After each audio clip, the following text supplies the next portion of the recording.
So my name's Scott Shanks, and I volunteer for Yorkhill Green Spaces really just because it's my local green space, and it's coming out and actually doing stuff every 2 weeks is a really wonderful sort of thing. At the end of a sort of volunteering, makes you feel so good, gets you outside even in the kind of winter, rainy, kind of sort of slightly snowy day. It's wonderful just to have something to come out and do and spend some time. It's a good excuse instead of sitting in front of the TV and sort of things. But I think in the last 2 years with kind of COVID, I think it's been so much more important just to come outside, to have like something to do. That 1 hour a day that you were allowed to go out and do stuff at the very start of, I was out here digging and weeding and putting in more flowers and just having a look for the biodiversity that's kind of sit around about.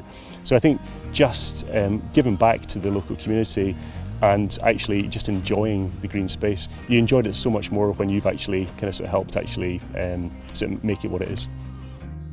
One of the things I was really keen to do when I started volunteering with Yorkhill Green Spaces was to have a look at the biodiversity and trying to sort of do actions that helped and improved the biodiversity that's in the local area.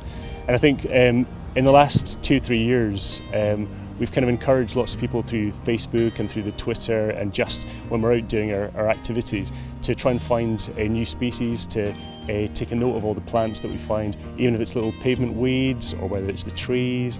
And actually, I think the excitement of people finding something new that's not been found, and actually we found not just new stuff for Yorkhill, stuff that's brand new for Glasgow, is really exciting. And I think that you see how really chuffed people are like sort of finding things.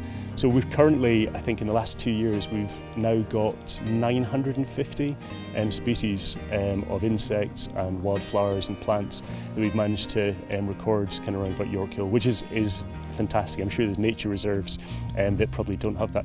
And I think the thing is, we're just like an average area of Glasgow. We're just a couple of green spaces, some areas that are, you know, a sort of wild, some lovely gardens sort of round about, and it's amazing the biodiversity you can find really in the centre of Glasgow, which has been fantastic.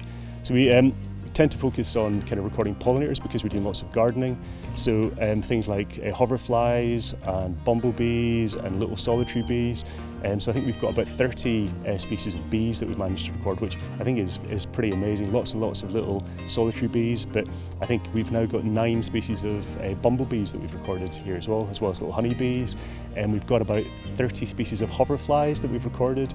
And just in the last year, we've found a few new hoverflies. So one of the things that we've done to encourage the biodiversity and to make things better is put in some wildflower strips. So we've kind of, instead of the grass that you can kind of sort of see round about us, the amenity grassland that was kind of in here, we looked at a few areas where we could actually remove that turf, remove some of the nutrients, and then sow with kind of wildflowers to encourage pollinators and to have more wildflowers kind of in there.